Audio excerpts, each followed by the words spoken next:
예, 오늘 말씀은 마태복음 3장 13절에서 17절까지 말씀입니다. 예, 찾으셨으면 우리 짧으니까 오늘 한번 다 함께 읽었으면 좋겠습니다.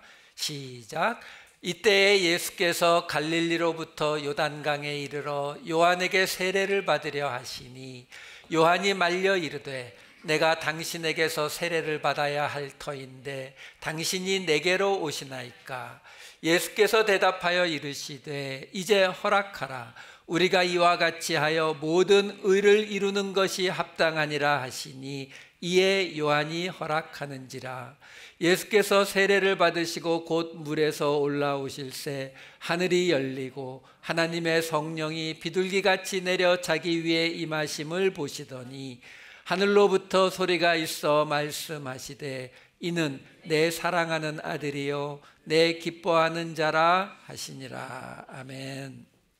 예, 우리는 지금 마태복음 1장과 2장에서 이미 족보를 통해서 예수님이 왕으로 오신 예수님을 이야기하고 있었고, 그거는 동방박사들의 입을 통해서도 그랬는데, 그 왕으로 오신 예수님은 그냥 평범한 다윗 정도의 왕이 아니라 바로 700년 전에 멸망해버린 그 북이스라엘까지도 회복시키시는 그런 왕이다 라는 이야기가 지난주까지의 이야기였고요.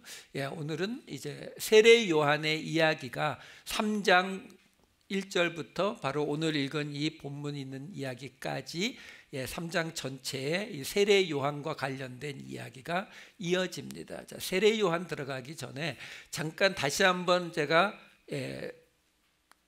설명드립니다. 마태복음은 유대인들을 대상으로 유대 방식으로 설명한 책이다. 복음을 그렇게 말씀을 드렸어요. 그러면 마태복음은 이 유대인들에게 그럼 유대 방식으로 복음을 궁극적으로 뭘 설명하기를 원했을까요? 예수님이 너희가 기다리는 메시아다 이거죠, 그렇죠? 근데 너희가 기다리는 메시아인데 그러면 유대인들에게 예수님이 구원자 메시아다라고 말하면 곧장 나올 질문이 뭐겠어요? 유대인들에게는 이미 메시아가 있었어요. 누구요? 모세요. 그렇죠? 그러면 예수님이 메시아다라고 이야기하면 당연히 유대인들에게서 나오는 질문은 그럼 모세보다 더 커요? 작아요? 이 질문 나오는 거란 말이에요. 그러니까 마태복음은 기본적으로 이 모든 구조가 바로 그 출애굽을 행한 그 모세의 이야기를 요즘식으로 말하면 패러디를 하면서 예수님이 그 모세를 잇는 그런 출애굽을 통해서 이스라엘 백성을 구원했던 것처럼 예수님은 지금 우리를 구원하러 오신 분이다. 근데 모세는 사람이었지만 예수님은 하나님이다. 요걸로 쭉 끌고 가는 이야기예요. 그러니까 여러 곳에서 그런 흔적들을 찾아볼 수가 있어요. 예를 들어서 출애굽을 드라마를 만든다고 생각하시면 그러면 출애굽의 주연은 누구예요? 모세죠. 하나님은 안 보이니까 드라마에 못 나와서 안 돼요. 그러니까 모세. 그럼 조연이 누구죠? 출애굽의 조연. 아론. 한 명 더 친다면 미리암. 그렇죠? 저쪽 악역은 치지 마시고요. 이쪽만 치면 그렇잖아요. 그러면 지금 이 예수님이 그 출애굽 같이 또 새롭게 구원하시겠다는 거잖아요. 그럼 뭔가 모세, 아론, 미리암 뭔가 예수님 쪽도 예수님 주연, 조연 2명 정도 필요하지 않겠어요? 이름으로 나와요. 이름으로 미리암은 히브리 이름이고요. 미리암에 해당되는 헬라 이름이 뭐예요? 마리아. 그러니까 예수님의 어머니 마리아가 등장을 하잖아요. 그럼 아론은요? 아론의 부인 이름이 엘리세벳입니다. 엘리세바 히브리 이름으로 출애굽기 6장 23절에 나와요. 누구죠? 세례 요한, 오늘 이 세례 요한의 어머니가 엘리사벳이에요. 이렇게 이름으로 연결을 시켜놓고 있어요. 그러니까 그걸 우리가 근거로 움직일 수는 없지만 힌트 정도는 충분히 우리에게 주고 있다라는 거죠. 마태복음을 통해서 지금 예수님이 메시아로 오셨다라는 것을 설명을 하고 있단 말이죠. 근데 우리는 항상 우리가 하는 이야기가 뭐냐면 예수님이 이 땅에 메시아로 오셨는데 그때 유대인들은 그 예수님을 못 알아봤다. 왜 저 사람들은 못 알아봤을까? 그럼 나오는 이야기가 뭐예요? 그들은 다윗처럼 왕으로, 장군으로 오시는 분을 바라고 있었기 때문에 이 낮은 자리에 이 겸손하게 오신 예수님을 못 알아봤다. 말 자체는 틀리지가 않아요. 근데 거기에 빠진 게 있죠. 항상 생각하셔야 되는 거는요, 여러분, 일단 여러분들이나 저나 우리는 평범한 사람들이잖아요. 그렇죠? 좀 평범하지 않다라고 하려면 적어도 어느 정도 레벨은 돼야 돼요. 뭐 대통령까지는 못해도 적어도 국회의원 정도는 해야 될 거고, 그렇죠? 뭐 박사학위 정도는 갖고 있으면 그래도 평범보단 좀 나아지는 게 될라나요? 왜 제가 이런 말씀을 드리냐면, 우리가 그런 일들을 볼 때 저 유대인들은 왜 예수님이 겸손하게 오신 그것 때문에 예수님을 못 알아보다니, 왜 저렇게 세속적일까, 이렇게 생각을 하거든요. 그렇게 생각을 하게 되면 그 사건을 통해서 우리는 배우는 게 없어요. 왜? 우리는 낮은 데로 오신 예수님을 알아볼 수 있어야지, 이걸로 끝나버린다고요. 예수님이 낮은 데로 오셨다는 게 겸손하시다, 예수님은 겸손한 분이다, 이거 알려주려고 오신 건 아닐 거 아니에요. 그렇죠? 그러면 왜 그 당시 유대인들은 예수님을 메시아로 받아들일 수 없었는지를 한번 생각해 보자고요. 여러분, 이 이스라엘 사람들에게 있어서, 이스라엘이라고 하는 이 나라에 있어서 가장 중심되는 축이 누구하고 누구예요? 둘이에요. 뭐 정확 다 따지면 셋인데, 왕, 제사장, 선지자. 근데 선지자는 이렇게 요즘식으로 말하면 풀타임이 아니죠. 풀타임이 아니고 어쩌다 나타나는 파타임이니까 이건 빼고, 풀타임으로 있는 거는 정치 행정을 담당하는 왕, 그리고 종교를 담당하는 제사장이란 말이죠. 근데 여러분, 우리가 금요 예배 때 계속 지금 모세오경을 해오고 있지만, 레위기나 민수기를 보면은 왕이 나온 유다 지파에 대해서는 거의 언급이 없어요. 계속 레위 지파에 관한 이야기만 이야기를 합니다. 나라를 이끌어가는 건 왕과 제사장이에요. 근데 왜 왕과 제사장이 나라를 이끌게 됐어요? 이 둘 합한 게 누구예요? 왕 같은 제사장. 오리지널이 모세란 말이에요. 모세가 양쪽 권한을 다 갖고 있었죠. 그러다가 아론을, 제사장을 세우면서 이 종교 쪽을 떼준 거란 말이에요. 그렇지만 모세나 아론이나 둘 다 레위 지파예요. 그러니까 사실은 이 이스라엘 백성들도 알아요. 뭘 아냐면, 자기들을 구원하는 메시아가 온다라고 하면은 그 메시아는 두 명이어야 된다는 걸 알아요. 우리는 그냥 예수님만 이렇게만 배우니까 메시아는 무조건 예수님 한 분 이렇게만 생각하고, 어떤 위대한 분 이렇게 그런 분이 와서 우리를 구원할 것이다. 그렇죠?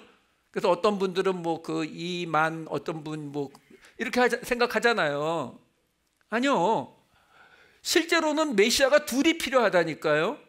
왕의 자리를 커버할 사람하고 제사장의 자리를 커버할 두 메시아가 필요한 거예요. 근데 예수님은요, 왕 같은 제사장으로 오신 분이거든요. 그렇죠? 근데 문제가 있죠. 왕으로 오시긴 오셨는데 그 나라가 어디 있어요? 여기 있질 않아요. 다시 말해서 안 보인다고요. 그러니까 예수님이 이 땅에 오셔서 메시아로 오셨는데 보이는 쪽은 어느 쪽인 거예요? 제사장 쪽인 거예요. 그래서 우리가 히브리서 할 때 내내 설명해 드렸잖아요. 예수님이 이 땅에 오셨다라는 것은 뭐 하려고요? 그 지성소에 들어가서 우리의 죄를 가지고 지성소에 들어가서 대신 죽어주려고. 그러니까 성경이 말하는 예수님이 낮은 자리로 오셨다, 겸손하다의 의미가 아니고 우리를 위해서 죽으러 오셨다의 개념이라고요. 제사장의 개념으로 그걸 받아들이셔야 되는 거예요. 근데 유대인들은 그 제사장으로 오신 예수님, 제사장 메시아는 유대인들은 필요가 없었다니까요. 왜요? 그 당시에도 제사장이 있었거든요.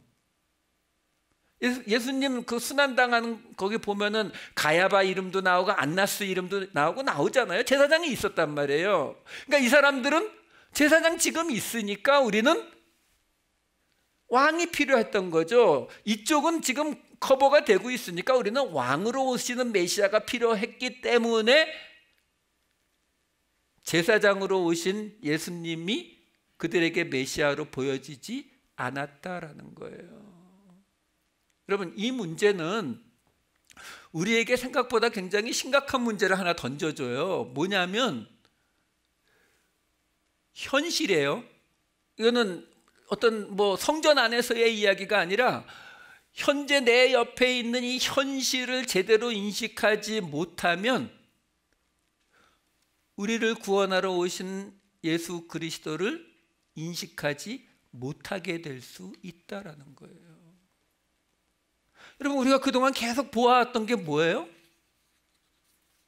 남유다가 멸망당하고, 그렇죠? 또 나중에 예수님 이후에 AD 70년에 로마가 쳐들어와서 예루살렘이 완전히 함락되고 다 불에 타버리는 그 순간까지도 유대인들은 성전에서 제사 드리는 거에 매달려 있었어요. 하나님은 이사야서부터 이미 500년 동안 끊임없이 너희가 고아와 과부와 나그네를 돌보지 않는 그 공의가 나타나지 않기 때문에 너희는 멸망할 것이다. 이거를 500년 동안 하나님이 얘기를 하셔도 그럼 몰라요? 안다고요. 아는데 현실을 보면은 큰 문제 없게 보이는 거예요. 정말 그래? 지금 우리한테 그렇게 큰 문제가 있어? 이렇게 보여지게 되면은 예수님이 옆에 오셔도 사람은요 필요 없으면 안 봅니다. 사람은 본래 자기가 보고 싶은 것만 보고요. 제가 지난번 성경 공부 그 심리학을 설명해 드리면서 말씀드렸잖아요. 자기가 보고 싶은 거 자기한테 필요하다고 느껴져야 그거를 느끼지, 안 그러면은 못 느껴요. 남유다가 멸망당하고 바벨론으로 끌려갔다가 바벨론에서 돌아오잖아요. 그럼 그때는 완전히 다 없어진 나라에 돌아왔잖아요. 그러니까 성경이 딱 보여주죠. 두 명의 메시아, 수룹바벨 성전 짓고 말씀 가르치는 에스라, 그렇죠? 수룹바벨은 유다 지파고요, 에스라는 레위 지파예요. 그러니까 항상 망한 나라를 다시 세울 때에는 왕 역할 그리고 제사장 역할 양쪽을 다 하나님이 세우신다고요. 근데 예수님 당시에 나라 망해 있잖아요. 그리고 그 당시에 그 안나스 가야바 하는 그 제사장들이요, 로마에서 임명하는 제사장들이에요. 그것보다 더 한 100년, 150년 전에는 아예 레위 지파가 아닌 사람까지도 그냥 제사장으로 막 임명했어요. 그래서 그 마카비 혁명이 일어났던 거고요. 근데 그런 상황인데 예수님 당시 유대인들은 그거 별 문제 없다고 느낀 거예요. 다시 말해서, 근데 제사장이 저렇게 율법대로 세워지지 않은 제사장이 있는데 그게 별 문제 없다라고 느꼈다는 이야기는 무슨 말이에요? 자기들의 죄에 대한 구원의 문제에 관심 없었다는 거예요. 우리는 그냥 제사장이 있고 성전에 가서 제사 드렸고, 그럼 우리는 아브라함의 자손이고 우리는 구원 받았으니까, 그러니까 나한테 필요한 거는 이쪽 말고 지금 우리가 핍박받고 내가 지금 힘들게 살아가는 이거 해결해 달라, 이렇게 되고 있다라는 거죠. 여러분, 이거 지금 우리 모습하고 크게 다르지 않습니다. 우리가 목사님들이 맨날 설교할 때 그렇게 얘기하시잖아요. 하나님한테 먼저 해결해라, 하나님. 근데 내 주변에 있는, 여러분 오늘 우리 추수감사, 오늘 추수감사 헌금을 우리가 구제사에게 쓰기로 했잖아요. 제가 광고 때 말씀드렸죠. 어디에 쓸 건데요? 누구에게 보내줄 건데요? 전혀 결정 안 했어요. 아니, 결정 안 한 게 아니고요, 몰라요. 아직 모르거든요. 여러분들에게 기도 부탁드렸습니다. 근데요, 그것과 오늘 이 말씀을 한번 그대로 적용을 한번 시켜볼까요? 그 얘기는 뭐예요? 지금 우리가 구제 사역으로 가난하고 힘들고 어려운 사람을 도우려고 하는데, 근데 누굴 도울지 아직 모르겠어요. 그러면 우리 주변에 가난하고 어려운 사람이 없어서 그렇죠? 근데 있는데 우리가 모른다? 그럼 금방 설명드린 거네요. 고아와 과부가 이제 먹을 게 없어서 마지막 2랩돈 남은 거 헌금하고 있는 그 모습을 봐야 하는 예수님이 말씀하시는 것처럼. 근데 유대인들은 구제가 의무였거든요. 근데 2랩돈밖에 남지 않은 그 과부가 그렇게 되도록 남아있다는 것 자체가 이미 그들의 눈에 그 사람들이 안 보이고 있는 거예요. 그러면 한번 기도를 바꿔보자고요. 하나님, 우리가 정성 들여 모은 이 돈을 가장 좋은 사람에게 줄 수 있게 해주세요. 플러스 이들을 찾지 못하는, 그래서 우리 옆에 오시는 예수 그리스도를 깨닫지 못하는 일이 없게 해주세요. 저는 이렇게 기도했으면 좋겠어요. 그럼 이 당시에는 그러면 그런 걸 깨닫는 사람이 없었나요? 있었어요. 어떤 사람들이 있었냐면, 쿰란 동굴에서 발견된 그 성경, 이 옛날 아주 오래된 그 원본이 발견됐었다라는 그런 이야기 오래전에 들어보신 적 있죠. 1947년에 발견된 거거든요. 이 쿰란이라고 하는 그 지역이 어디냐면은 이스라엘에서 예루살렘에서 요단강 가기 조금 전에 남쪽으로 있는 광야지대예요. 그 당시에 어떤 사람들이 그 광야로 나가서 살았던 사람들이 있었습니다. 그 사람들이 쿰란 공동체라고 불리우는 사람들인데, 그 사람들이 가지고 있던 이 파피루스나 이 성경 이런 것들이 발견된 게 바로 그 유명한 사해사본이라고 불리우는 것들이에요. 그 안에 굉장히 많은 이야기들이 적혀 있는데요, 그걸 통해서 그 사람들의 그 삶을 본 거예요. 이 사람들은 바로 왕으로 오시고 제사장으로 오실 메시아를 기다리고 있었습니다. 이 사람들이 살았던 곳이 바로 유대 광야에 살았어요. 오늘 마태복음 3장 1절이 이렇게 시작됩니다. 그때에 세례 요한이 이르러 유대 광야에서 전파하여 말하되. 다른 데서는 그냥 광야라고만 말하거든요. 근데 이 쿰란 공동체는요, 그곳에서 왜 이 사람들이 그 살기 힘든 광야로 들어가 자기들끼리 모여 살았냐면, 지금이 종말의 때라고 믿었어요. 이제 이 세상은 곧 끝이 나고 메시아가 옴으로써 이 세상의 마지막이 다가왔다라고 믿었기 때문에 그 광야에 나가서 살았거든요. 그래서 이 사람들은 그 종말에 관한 이야기를 많이 적어 놓았습니다. 이 마태복음은요, 마가 누가복음에 비해서 아주 뚜렷한 특징이 하나 있어요. 뭐냐면 천국이라고 하는 단어가 아주 많이 나옵니다. 아니, 아주 많이 나오는 정도가 아니라 마가복음 누가복음에는 천국이란 단어가 없어요. 아예. 마가복음 누가복음에서는 하나님의 나라라고 이야기합니다.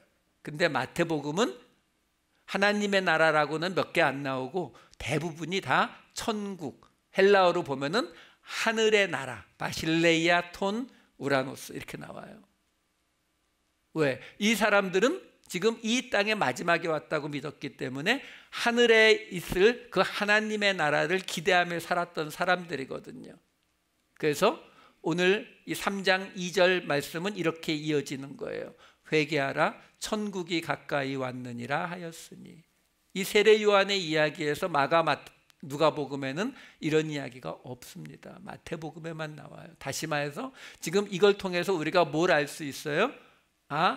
지금 이 마태복음이 말하는 이 세례 요한은 그 쿰랑 공동체에 있는 것처럼 이 세상이 끝나고 새로운 하나님의 나라가 임할 것을 바라고 있었던 사람이다라는 걸, 마태는 지금 그걸 말하려고 하고 있다라는 거예요. 그러면서 이어지는 3장 3절 말씀에 이사야서를 인용해서 이야기합니다. 이거는 마가 누가복음에도 똑같이 인용돼 있어요. 그 세례 요한은 광야에 외치는 자의 소리가 있는데 그 세례 요한이 광야에서 외치는 자라는 거예요. 근데 주의 길을 예비하라, 그가 오실 길을 곧게 하라 하였느니라.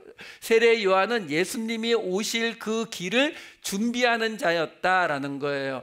뭐 다 아시는 얘기잖아요. 근데 뭘 준비했는지 혹시 아세요? 뭐 아스파트를 닦은 건 아니라는 거 우리가 아는데, 예수님의 길을 준비했다고 하는데 세례 요한이 정확히 준비한 게 뭐냐라는 거예요. 조금 더 나아가 봅시다. 거의 끝에 가면 이제 그 답이 나와요. 자, 4절로 넘어가면 4절에 그 요한에 대한 설명이 나옵니다. 이 요한은 낙타털 옷을 입고 허리에 가죽띠를 띠고 음식은 메뚜기와 석청이었더라. 이 설명도 마태복음에만 나와요. 이 이야기는 어디서 나온 이야기냐면 열왕기하 1장 8절 말씀입니다. 그들이 그에게 대답하되 그는 털이 많은 사람인데 허리에 가죽띠를 띠었더이다 하니 왕이 이르되 그는 디셉 사람 엘리야니라. 지금 무슨 얘기를 하고 있는 거예요? 지금 다시 앞에 3장 4절 보여주세요. 지금 세례 요한이 누구라고요? 엘리야라고 이야기를 하고 있는 거예요. 자, 왜 세례 요한을 엘리야라고 이야기하느냐? 말라기에 이런 구절이 나오거든요. 말라기 4장 5절 말씀. 보라, 여호와의 크고 두려운 날이 이르기 전에 내가 선지자 엘리야를 너희에게 보내리니. 여러분들이 잘 알다시피 말라기는 구약의 맨 끝이에요. 그렇죠? 바벨론 포로에서 돌아온 후에 하나님이 주신 말씀이에요. 그 말은 뭐냐면 지금 여기에서 말하는 여호와의 크고 두려운 날이라고 하는 것이 옛날에 있었던 유다의 멸망이라든가 뭐 이런 게 아니란 말이에요. 그거 다 지난 다음에 주신 말씀이니까. 그러니까 그 말은 이 이후에 올 사건인데, 그 크고 두려운 심판의 날이 오기 전에 선지자 엘리야를 먼저 너희에게 보내겠다라는 구절이 있었거든요. 그러니까 당연히 예수님 시대에는 메시아를 기다리고 있었으니까, 그러면 그 메시아가 오려면 그 전에 엘리야가 올 것이다 라고 생각하게 되는 거죠. 그래서 그 질문이 나오는 거예요. 마태복음 17장 10절에 보면은 변화산에 올라갔다가 내려왔을 때 변화산에서 예수님의 그 변한 모습을 보고 놀란 제자들이 이런 질문을 합니다. 제자들이 물어 이르되 그러면 어찌하여 서기관들이 엘리야가 먼저 와야 하리라 하나이까? 지금 변화산에서 예수님을 보니까 이거는 사람이 아니죠. 이게 이제 뭔가 이제 인식이 된 거예요. 이분은 우리가 그냥 생각하기에 좀 뛰어난 랍비라든가 뭐 이 정도가 아니라 이분은 메시아구나. 그러니까 제자들이 헷갈리죠. 아니 근데 서기관들이 성경 말씀에 누군가 메시아가 오기 전에 엘리야가 먼저 온다고 되어 있었는데, 근데 우리가 엘리야가 왔다는 거는 못 보고 못 들었는데 지금 예수님 벌써 이렇게 순서 잘못됐나요? 뭐 지금 이 질문을 하고 있는 거거든요. 그러니까 예수님이 뭐라고 대답하시냐면은 17장 12절 13절에 이렇게 대답하십니다. 내가 너희에게 말하노니 엘리야가 이미 왔으되 사람들이 알지 못하고 임의로 대우하였도다. 인자도 그와 같이 그들에게 고난을 받으리라 하시니 그제서야 제자들이 예수께서 말씀하신 것이 세례 요한인 줄을 깨달으니라. 그러니까 예수님이 세례 요한이 엘리야다 이렇게 말하거든요. 제자들이 그 말을 들었을 때 이해가 됐을까요? 이 뭔 소리예요? 지금 뭐라고 이야기하고 있는 거냐면 김태한 목사는 이준영 목사다. 지금 이렇게 설명하고 있는 거잖아요. 다른 사람인데. 그렇잖아요. 그래서요, 요한복음에 보면은 이 부분에 대한 설명이 아주 친절하게 나와 있습니다. 요한복음 1장 21절 22절에 보면은 이 유대인들이 세례 요한에게 와서 너 그리스도냐? 그러니까 세례 요한이 아니 나 그리스도 아니야 라고 대답을 해요. 그러니까 또 묻는 게 뭐냐면 또 묻되 그러면 누구냐? 내가 엘리야냐? 이르되 나는 아니라. 또 묻되 내가 그 선지자냐? 대답하되 아니라. 또 말하되 누구냐? 우리를 보낸 이들에게 대답하게 하라. 너는 내게 대하여 무엇이라 하느냐? 이 세례 요한이 뭔가 좀 특별하니까 당신이 우리를 구원할 사람이야? 그리스도야? 하고 물으니까 아니다. 그럼 그리스도가 아니면 말라기에 나오는 것처럼 그리스도 오시기 전에 지금 온 엘리야야? 그러니까 엘리야도 아니다. 아니 근데 조금 전에 마태복음에서는 예수님이 세례 요한이 엘리야다라고 했는데 두 분이 말을 안 맞췄어요. 그렇죠? 이런 구절을 보고 지금 세례 요한이 어떤 의도로 이렇게 대답을 하는지, 왜 예수님은 세례 요한이 엘리야라고 했는데 본인은 아니라고 이야기하고 있는지를 한번 보자고요. 이게 왜 그러냐면은 이런 것들 때문에 제가 계속 말씀드리지만 신명기적 해석, 다시 말해서 성경을 그냥 한 곳만 딱 보고서 이거는 이거구나 이렇게 생각하시게 되면은 그러면 이 아까 마태복음 말씀하고 이 말씀은 그대로 부딪힙니다. 근데 문맥을 보고 이게 지금 뭘 이야기하고 있는지 앞뒤를 봐야 된다는 거예요. 아까 보았던 이 엘리야가 먼저 와야 된다는 그 말라기 말씀이 4장 5절 말씀이었거든요. 그 4장 5절 말씀에 이어지는 4장 6절 말씀은 이렇게 나옵니다. 5절하고 같이 볼게요. 여호와의 크고 두려운 날이 이르기 전에 내가 선지자 엘리야를 너희에게 보내리니 그가 아버지의 마음을 자녀에게로 돌이키게 하고 자녀들의 마음을 그들의 아버지에게로 돌이키게 하리라. 돌이키지 아니하면 두렵건대 내가 와서 저주로 그 땅을 칠까 하노라 하시니라. 엘리야를 보내는데 그 엘리야가 할 일이라고 하는 게 어떤 일을 이야기하고 있냐면 아버지의 마음을 자녀에게 돌이키고 자녀들의 마음을 아버지에게로 돌이키고. 이거는 엘리야가 할 일이 아닌데요. 엘리야는 선지자거든요. 근데 아버지의 마음을 자녀에게로 돌이키고 회복시키신다는 거거든요. 하나님과 이스라엘 백성의 관계를 회복시키신다는 거예요. 그럼 그 얘기는 뭐예요? 이거는 엘리야가 할 일이 아니라 바로 메시아 하나님이 하시는 일이죠. 정확히는 예수님이 하실 일이 바로 이 부분이거든요. 근데 지금 이렇게 설명하고 있거든요. 이건 왜 그래요? 말라기 3장 1절에 그 답이 있어요. 만군의 여호와가 이르노라. 보라, 내가 내 사자를 보내리니. 하나님이 당신의 사자를 보낸대요. 근데 그가 내 앞에서 길을 준비할 것이요. 그게 누구예요? 엘리야겠죠. 그렇죠? 엘리야를 보내서 내 앞에서 길을 준비하는데 또 너희가 구하는 바 주가 그의 성전에 임하시리니 너희가 사모하는 바 언약의 사자가 임하실 것이라. 다시 말해서 그 앞에 길을 준비하는 엘리야를 보낼 거지만 그러면서 동시에 뭐가 온다고요? 바로 언약의 사자, 너희가 구하는 주가 오신다고요. 그 하나님이 오셔서 아까 4장 6절에 있는 바로 하나님과 우리의 관계를 회복시키는 일을 감당하시는 거다라는 거죠. 하나님, 아까 4장 6절을 다시 보여주세요. 4장 6절에서 아버지의 마음을 자녀에게로, 자녀들의 마음을 아버지에게로 돌이키게 회복시키는 거는 누구의 일입니까? 왕 제사장? 제사장이죠. 왜? 죄 때문에 아버지에게 못 나가고 있었으니까 그것을 해결해 주는 것이 바로 제사장의 역할을 지금 하나님이 하시겠다라는 거거든요. 그 하나님이 오셔서 제사장의 역할을 하신 분이 바로 예수님으로 오시는 거고. 그러니까 지금 이 이야기가 뭘 우리에게 이야기해 주고 있는 거냐면 엘리야를 보내서 그 길을 예비하고 그리고 그 다음에 같이 오실 그 메시아가 바로 제사장의 역할로서 하나님과 우리의 관계를 회복시킬 분이 오신다라고 말을 하고 있는 거예요. 근데 왜 유대인들에게 이 세례 요한은 자기가 엘리야가 아니라 그랬어요? 엘리야가 아니니까요. 간단하잖아요. 세례 요한이 이제 엘리야 아니라니까요. 다시 말해서 하나님이 지금 말씀하고 계시는 건 뭐예요?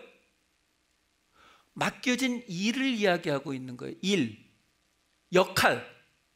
유대인들은 왜 엘리야를 기다렸어요? 엘리야는요, 그가 기도하면 하늘에서 불이 내려와서 재물을 태우고 바알 선지자들을 칼로 다 죽여버리고, 그렇죠? 기도하면 비가 안 오고 또 기도하면 비가 오고, 왕의 역할을 감당하는 사람이었다고요. 그러니까 기다린 거죠. 왜? 우리들이 기다리고 있는 건 지금 왕의 역할을 해줄 메시아를 기다리고 있었거든요. 근데 세례 요한은요, 아니, 나는 그 엘리야가 아니지만 엘리야의 역할을 하러 왔다라는 거예요. 이거 굉장히 중요한 포인트입니다. 왜 그러냐면 우리가 이 굉장히 많이 혼동하는 부분 중에 하나이기 때문에 그래요. 좀 어려운 말 하나 쓸게요. 이거를 귀속권위, 위임권위라고 불러요. 말이 좀 어렵죠? 무슨 말이냐면은, 예를 들어서요, 제가 저희 아이들의 아버지예요. 자, 그 아버지라고 하는 제 그 권위, 제 존재는 변할 수 있어요, 없어요? 없어요. 제가 뭐 아무리 사고를 치고 뭐 제 아이들이 다시는 얼굴 안 볼 거야 뭐 이런다고 해서 아버지라고 하는 그게 없어지진 않아요. 이걸 뭐라고 부르냐면 귀속권이, 저에게 완전히 귀속돼 있는 것이다라고 보는 거예요. 자, 거기에 비해서 위임권위는, 제가 우리 교회의 목사잖아요. 이거는 영원히 안 변할 수 있나요? 아니요, 여러분들이 좀 내보냅시다 이러면은 그냥 끝나요. 그러니까 이건 잠시 나에게 위임되어 있는 거란 말이에요. 지금 유대인들이 기다렸던 유대인들은 엘리야라고 하는 그 사람이 행한 그 모든 일들을 엘리야라고 하는 사람과 똑같이 보고 있었어요. 세례 요한은 지금 무슨 이야기를 하고 있는 거예요? 아니, 엘리야에게 맡겨진 일을 엘리야가 했었던 것처럼 지금 나는 그 말라기서에 말하고 있는 그 엘리야에게 맡겨진 그 역할을 위임받아서 하고 있다라고 설명해 주고 있는 거예요. 여러분, 우리가 그런 얘기 아시죠? 남편이 장군이면 아내도 장군이고, 남편이 사장이면 아내도 사장이고, 우리 그런 착각 많이 하잖아요, 그렇죠? 예, 저도 예전에 그런 분 만난 적이 있어요. 이렇게 어느 교회 이렇게 그 부목사로 계신 분이었는데 어느 날 어느 교회 담임 목사로 가셨어요. 근데 여러분, 부목사였다가 담임 목사로 딱 가면은 그 순간에 이렇게 하늘에서 그 성령이 내리시면서 빛이 쫙 나면서 이렇게 그 세일러문처럼 이렇게 삥 돌면서 이렇게 사람이 바뀌죠? 안 그러던데요? 왜요? 그거는 위임권이기 때문에 그래요. 근데 많은 사람들이 그것이 내 것이라고 생각을 합니다. 그래서 한 번 목사가 되면 한 번 해병은 영원한 해병, 뭐 이 개념이죠, 그렇죠? 여러분, 오늘 추수감사절인데요. 이게 지금 사실 우리에게 감사가 없는 가장 큰 이유가 이거예요. 밑바닥으로 들어가면요, 왜 감사가 없어요?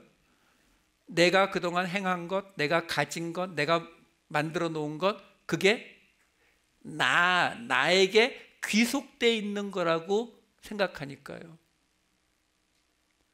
여러분, 어느 날 우리 이렇게 어느 날 이러고 있다가 어느 날 갑자기 의사가 전화 와가지고 지난번 검사한 거 결과가 이상합니다. 뭐 2달 남았습니다. 뭐 이런 이야기 들으면 우리 기본적으로 나오는 게 뭐예요?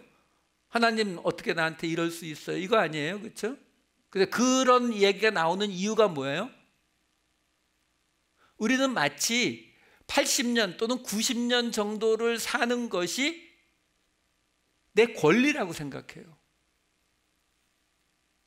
근데 그렇습니까?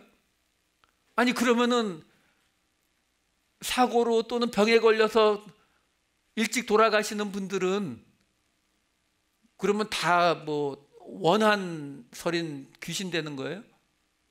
그거 우리 권리 아니잖아요.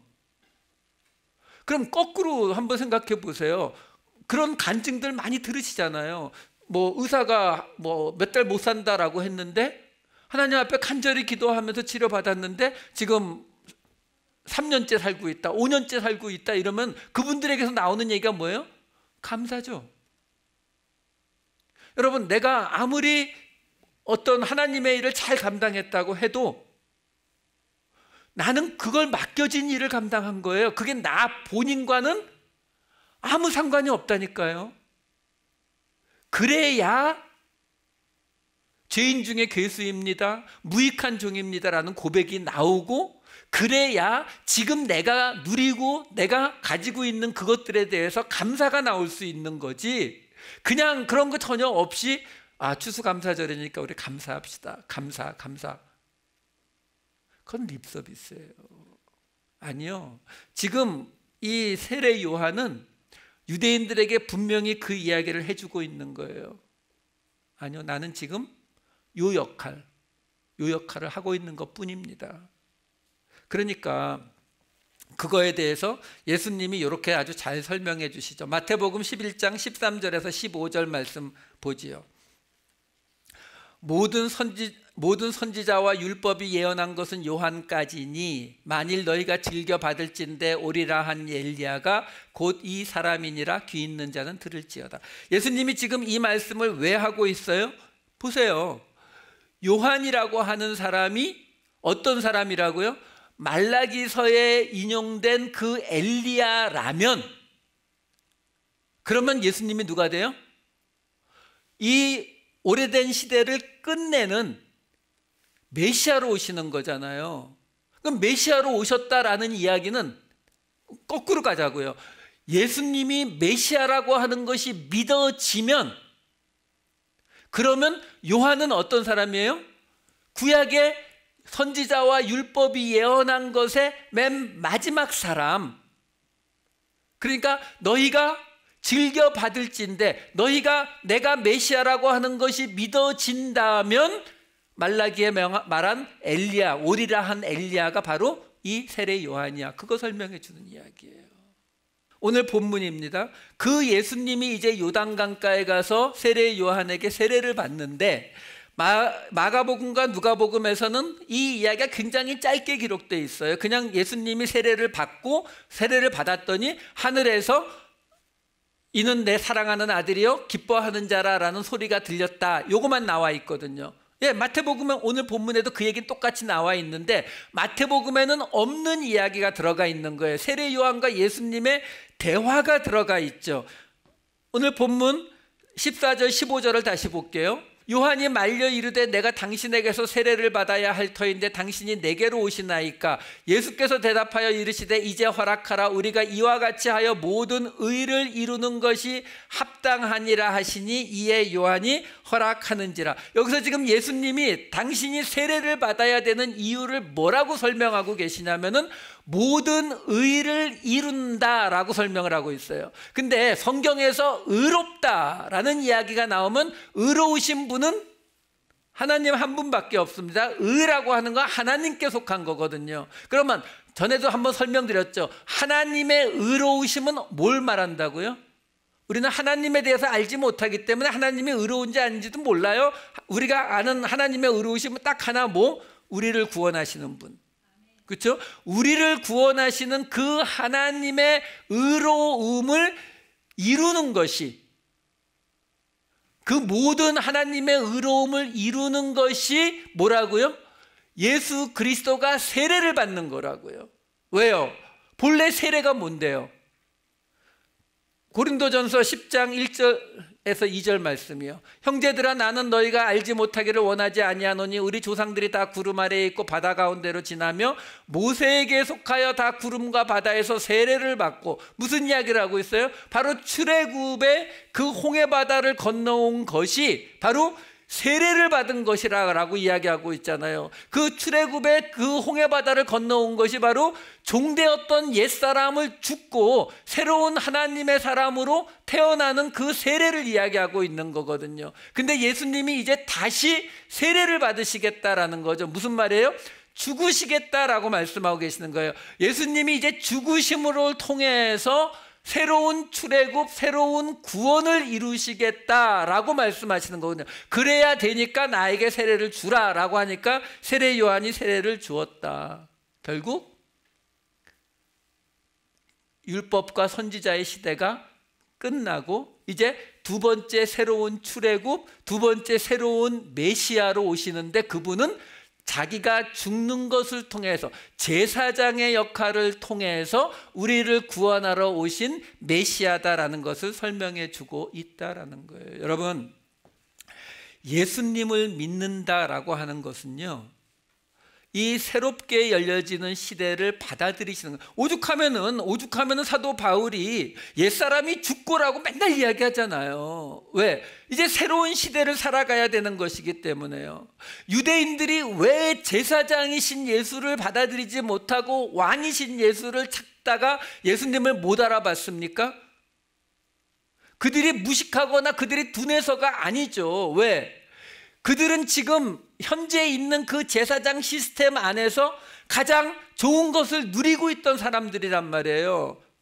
우리가 바라는 게 그거잖아요. 지금 내가 누리는 모든 것은 그대로 두고 나에게 불편한 것들을 바꿔달라라고 요구하는 게 우리 모습이잖아요. 그거는 왕이신 메시아만을 만나겠다라고 얘기하고 있는 거거든요.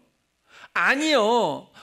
예수를 믿는다라고 하는 것은, 새로운 시대를 맞이한다라고 하는 것은 기존에 내가 가지고 있던 그 모든 것까지를 다 내려놓는 걸 이야기해요. 포기하는 것. 그게 옛사람이 죽는 거지, 무슨 옛사람이 몇 가지는 주머니에 들고 이렇게 가는 건 없단 말이죠. 그러니까 예수를 믿는다라고 하는 것은 바로 그 새로운 시대를 위해서 나도 죽는 자리로 가죠. 오늘 이 세례 요한은 예수님이 오시는 길을 준비한 자라고 이야기하잖아요. 그러면 한번 거꾸로 뒤집어 보자고요. 뭘요? 예수님이 오시는 길을 준비하면